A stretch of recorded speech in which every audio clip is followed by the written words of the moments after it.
అందరికీ నమస్కారం. కథ ఏది నిజమైన ప్రేమ. చందు బిందు ఇద్దరు చిన్ననాటి నుండి స్నేహితులు. చిన్నతనం నుండి వారిద్దరి మధ్య స్నేహం పెరుగుతూ వచ్చింది. అది ఒకరిని విడిచి మరొకరు ఉండలేనంత వరకు పెరిగింది. ఇద్దరు ఒకే కాలేజీలో ఇంటర్ వరకు చదివారు. వీరిద్దరి స్నేహం ఆ ఊరంతా కథలుగా చెప్పుకునేవారు. ఎంతమంది విడదీయడానికి ప్రయత్నించినా వీలు కాలేదు. కానీ విధి వీరిద్దరి జీవితాలతో ఆడుకుంది. బిందు నాన్నకి వేరే ఊరు ట్రాన్స్ఫర్ అవడంతో అక్కడికి వెళ్ళిపోయారు. అక్కడితో వీరి ఫ్రెండ్షిప్కి బ్రేక్ పడింది. కొన్నేళ్లు గడిచాయి కాలగమనంలో. ఇప్పుడు చందు ఓ మల్టీనేషనల్ కంపెనీకి CEO, బిందు ఓ పెద్ద కంపెనీలో చార్టర్డ్ అకౌంటెంట్. ఇద్దరికీ గతం గుర్తు వచ్చినప్పుడల్లా పెదాలపై చిరునవ్వు, స్నేహం చెరిగిపోకుండా కనిపిస్తుంది. ఇద్దరివి బిజీ లైఫ్లే, క్షణం తీరిక ఉండదు. ఇద్దరు కెరీర్కి ఇంపార్టెన్స్ ఇచ్చి హైయెస్ట్ పొజిషన్కి చేరుకున్నారు. ఇద్దరి మధ్య నో కమ్యూనికేషన్. ఇక లైఫ్లో సెటిల్ అయ్యాక ఇంట్లో వాళ్ళు పెళ్లి చేయాలని డిసైడ్ అయ్యారు. ఇద్దరికీ పెళ్లి సంబంధాల వేటలో పడ్డారు. చందు ప్రయత్నించలేదు బిందు కోసం, బిందు ఇంట్లో ఎదిరించలేదు ఇంట్లో వాళ్ల కోసం. కానీ వారి మనసులో ప్రేమ దాగి ఉంది. ఇక్కడ వీరి జీవితాల్లో ఇందు ఎంట్రెన్స్ మొదలైంది. ఇందునే చందుకి కాబోయే భాగస్వామిగా సెలెక్ట్ చేశారు పెద్దలు. పెళ్లికి చందు కూడా అభ్యంతరం చెప్పలేదు. చందు ఇందులో పెళ్లి ఘనంగా జరిగింది. కుటుంబం అంతా ఎంతో సంతోషంగా ఉంది. ఆ రోజు జరగబోయే తొలి రాత్రి గురించి ఎన్నో కలలు కని కోటి ఆశలతో గదిలోనికి ప్రవేశించింది ఇందు. భర్త కాళ్లకు నమస్కరించి మాట్లాడడం మొదలుపెట్టింది. చందు ఏమీ మాట్లాడకుండా కామ్గా ఊరుకున్నాడు. సరేలే అనుకుని భర్త పక్కన కూర్చుందామని ప్రయత్నిస్తే పక్కకు జరిగాడు. మేబీ షై ఫీల్ అవుతున్నాడేమో అనుకుని తొలి రాత్రి ఇలా తెల్లారిందేమిటా అనుకుంది. ఇలా కొన్ని రోజులు ఇదే తంతు జరిగాక ఓసారి ఉండబట్టలేక భర్తను అడిగింది, ఎందుకు నాకు దూరంగా ఉంటున్నారు? నా వల్ల ఏమైనా ప్రాబ్లమా చెప్పండి అని. ప్లీజ్ ఇందు, అలా కాదు. వర్క్ టెన్షన్లో కొంచెం బిజీ. కంపెనీ మీద IT ఫోకస్ చేసి రైట్ చేయాలని చూస్తుంది. మా అకౌంటెంట్ చేతులెత్తేశాడు. ఇప్పుడు అదే టెన్షన్లో ఉన్నా అని అప్పటికి చెప్పగలిగాడు. అయినా ఇందుకి నమ్మబుద్ధి కాక, మీకు పెళ్లి కాక ముందు ఏమైనా లవ్ అఫైర్స్ ఉన్నాయా అని అడిగింది. ఎందుకొచ్చింది ఆ సందేహం అంటూ ఎదురు ప్రశ్నించాడు చందు. డౌట్ అని కాదు, పెళ్ళై ఇన్ని రోజులైనా మీరు నన్ను కన్నెత్తి చూడలేదు. కనీసం మాట్లాడడానికి ప్రయత్నించలేదు. అందుకే ఎవరినైనా ప్రేమించారా? ప్లీజ్ చెప్పండి అంటూ డౌట్ని రైజ్ చేసింది ఇందు. అవును ఇందు, నేను ప్రేమించాను బిందుని. తనంటే నాకు చాలా చాలా ఇష్టం. మరి ఆ అమ్మాయినే పెళ్లి చేసుకోలేకపోయారా? చేసుకోవాల్సిందే, కానీ తన ఆచూకీ ఏమిటో తెలియదు. నేనే ప్రయత్నించలేదు. ఇప్పటికీ తను పెళ్లి చేసుకునే ఉండొచ్చు. బాధతో చందు. అదేంటి అలా అంటారు? ప్రేమించాను అన్నారు కదా, ప్రేమిస్తే పెళ్లి చేసుకోవాలిగా. అసలేం జరిగింది మీ ఇద్దరి మధ్య? చిన్నప్పటి నుండి ఇద్దరం బెస్ట్ ఫ్రెండ్స్. తర్వాత ఒకరిని చూడకుండా ఒకరు ఉండలేకపోయాం. తర్వాత దీనినే ప్రేమ అంటారని తెలుసుకునేలోపు తను ఊరు విడిచి వెళ్ళిపోయింది. ఓహో, అయ్యో అని బయటకు చెప్పినా మనసులో అమ్మయ్య పీడ విరగడైంది. అయితే నో ప్రాబ్లం అనుకుంది ఇందు. IT దాడుల నుండి తప్పించుకోవడానికి ఏం చేయాలో అర్థం కాని పరిస్థితిలో ఉన్నాడు చందు.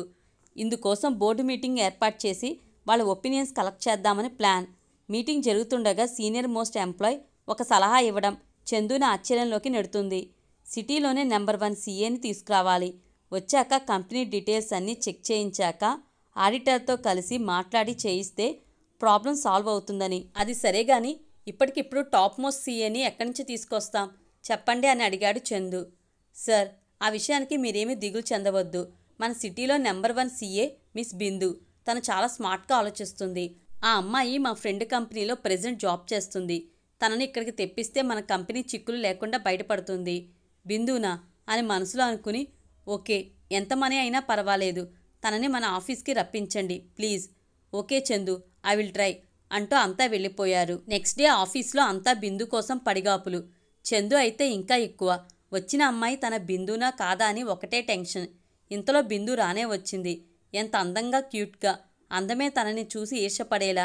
ఏముందిరా మేడం, అదిరింది ఫిగర్, ఎవడు చేసుకుంటాడో గానీ అదృష్టవంతుడు అనే మాటలు ఎంప్లాయీస్ నుంచి రావడం చందు వినకపోలేదు. బిందు చందు ఇద్దరు ఒకరిని ఒకరు చూసుకుని షాక్ అయ్యారు. చందు ఆనందం అయితే చెప్పక్కర్లేదు. వచ్చిన క్షణం నుంచి కంపెనీ డీటెయిల్స్ అన్నీ కలెక్ట్ చేసి రిస్క్ నుంచి తప్పించే ట్రయల్స్లో ఉంది బిందు. బిందు వచ్చిందన్న ఆనందంలో ఫ్రెండ్స్తో కలిసి మందు పార్టీ చేసుకున్నాడు చందు. ఫ్రెండ్స్ అంతా చందు ప్రవర్తనకి ఆశ్చర్యపోయి అడిగారు, కంపెనీ రిస్క్లో ఉంటే పార్టీ ఏంటే అని. కంపెనీ గురించి నాకు ఇప్పుడు ఏ ప్రాబ్లం లేదు, ఎందుకంటే నా బిందు వచ్చేసింది అని చెప్పాడు. వాళ్ళంతా అడిగితే చిన్నప్పటి స్టోరీ అంతా చెప్పాడు చందు. ఆ రోజు కాస్త ఓవర్గా డ్రింక్ చేసి ఇంటికి వెళ్ళడం, నిద్రలో నా బిందు అని కలవరించడం ఇందుకి నిద్ర పట్టనివ్వకుండా చేశాయి. చందు మొబైల్ చెక్ చేస్తే బిందు ఫొటోస్ కనిపించాయి. ఇంత అందంగా ఉందేంటి? ఎవరి అమ్మాయి? కొంపతీసి బిందునా? రగులుతున్న మనసుతో ఇందు. చందు మొబైల్లో ఉన్న ఫొటోస్ చూసి షాక్ అయింది ఇందు. ఫోటోలో ఉన్న అమ్మాయి చూస్తే చాలా అందంగా ఉంది. కొంపతీసి బిందుయేనా? తన కాపురాన్ని కోల్చడానికే ఇప్పుడు వచ్చిందా అంటూ ఆడవాళ్ళకి ఉండే సహజ లక్షణమైన అనుమానం మొదలైంది. చందుని నిద్ర నుండి లేపి ఎవరా అమ్మాయి అని అడగాలన్నంత కోపం వచ్చేస్తుంది. అయినా తనను తాను సావధానపరుచుకుంది. ఎంత ప్రయత్నించినా నిద్ర పట్టలేదు. ఆ పొద్దు ఎట్లాగో గట్టెక్కింది. మన్నాడు పొద్దున్నే లేచి చక్కగా స్నానం చేసి ఫ్రెష్ అప్ అయ్యి అద్దంలో తనను తాను చూసుకుని తన మొబైల్ ఓపెన్ చేసి బిందు ఫోటోను చూస్తూ మెటికలు విరిచి ఆఫీస్కి బయలుదేరబోయాడు చందు. ఎక్కడికి ఇంత త్వరగా బయలుదేరారు అన్న పిలుపుతో అటు చూస్తే గేట్కి అడ్డంగా నిల్చుని ఉంది ఇందు. అదేంటి అలా అడిగావు? ఆఫీస్కి అని చెప్పాడు చందు. ఏం లేదు, టిఫిన్ చేయకుండా వెళ్తుంటేను అని నసిగింది ఇందు. టైం లేదు ఇందు, వీలైతే ఈవినింగ్ త్వరగా డిన్నర్కి వచ్చేస్తా అని చెప్పి కదిలి కార్ స్టార్ట్ చేసి వెళ్ళిపోయాడు. భర్త వెళ్ళిన వైపే భారంగా చూసింది ఇందు. మనసులోనే దేవుణ్ణి వేడుకుంది. దేవుడా, నా భర్త మీద ఏ స్త్రీ దృష్టి పడకూడదు. ఇతని మనసు ఎప్పుడూ మారకుండా ఉండేట్టు చూడు స్వామి అని. ఆఫీస్కి వెళ్ళిన నుంచి ఒకటే హుషారుగా ఉన్నాడు చందు. ఇన్ని రోజుల్లో బాస్ ఎప్పుడు ఇంత హ్యాపీగా ఉండటం చూడలేదు స్టాఫ్. బిందు రాక కోసం వెయిట్ చేస్తున్నాడు చందు. కాసేపటికి బిందు వచ్చింది. బేబీ పింక్ చుడీదార్లో. డ్రెస్ కలర్, బిందు బుగ్గల కలర్ ఒకే రంగులో ఉండటంతో అక్కడ తనను చూస్తున్న వారికి పిచ్చి పట్టేస్తుంది. చందు అయితే బిందును చూసిన వెంటనే ఇంత అందం ఎప్పుడు పోగేసుకున్నావే? చిన్నప్పుడు అందంగా ఉండేదానివి, ఇప్పుడు అందానికి కేర్ ఆఫ్ అడ్రస్గా మారిపోయావు.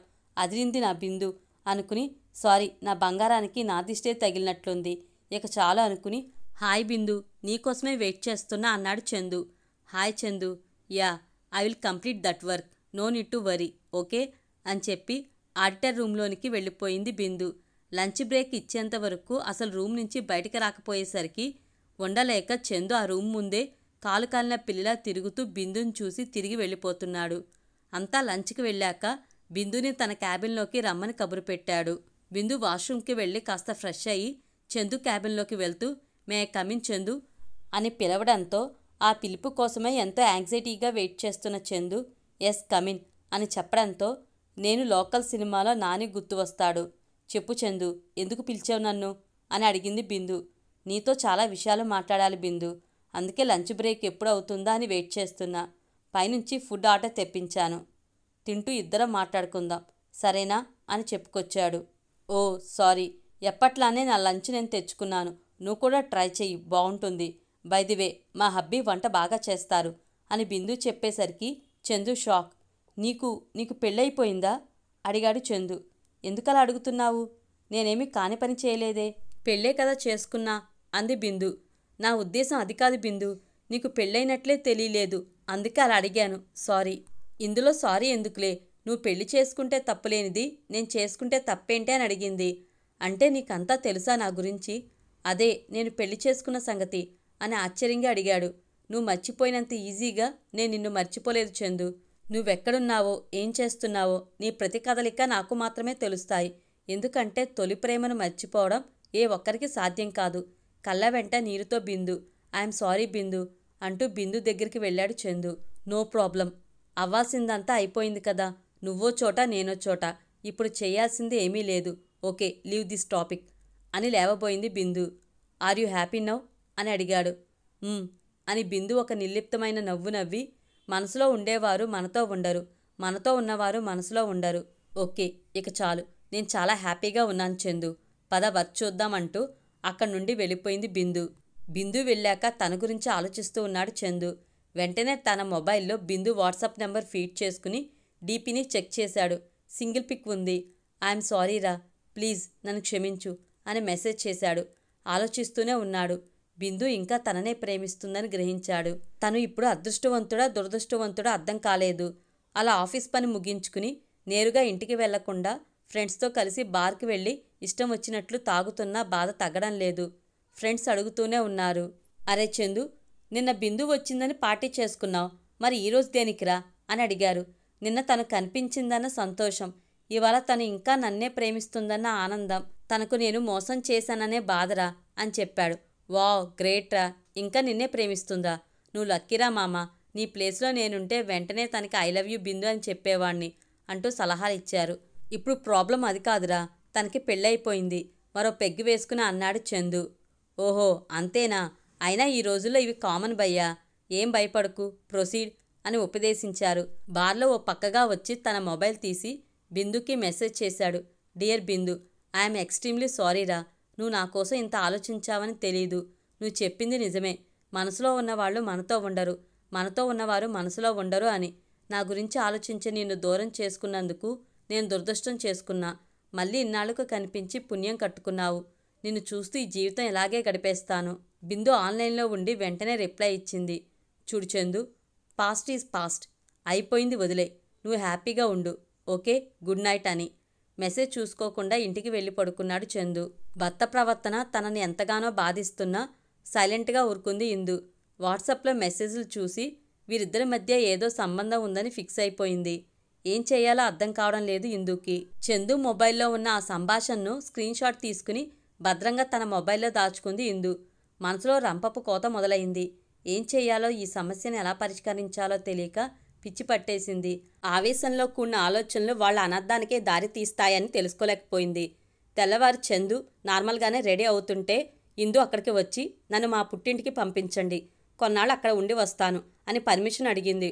ఓహో అవునా, ఇప్పుడేంటి అంత అర్జెంట్, ఏమైనా అకేషన్ ఉందా అని అడిగాడు చందు.